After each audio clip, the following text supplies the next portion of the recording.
Een enkele kitesurfer, een verlitten strand, mensen met een winterjas aan en een zo goed als leeg terras. Dat is het beeld bij Strandpaviljoen Het Zilt bij Haas. De omzet luidt in juli 30% leger dan oorjaren. De uitbater had nou 1 grote wensk. Een hele goede maand augustus. Mooi 4 weken achter elkaar mooi waar. Dus dan heeft een goed seizoen eruit.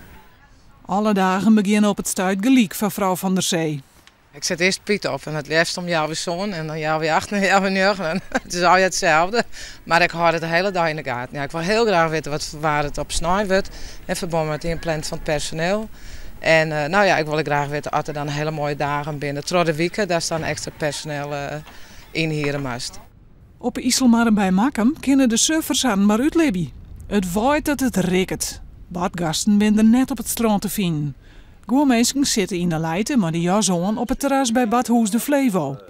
Uitbater Theo Adema had hier een min mannen draait. De eerste weken van juli luidde de omzet de helft leger als oors. De hele branche snakt naar mooi waar. Adema harket een protten naar de waarbruchten en maakt soms ook personeel aanbellen. Ik vind het zelf ook heel erg sfeer, mooi rustig weten. Maar wat dat betreft hebben wij op dit moment een hele goede keppel meesken.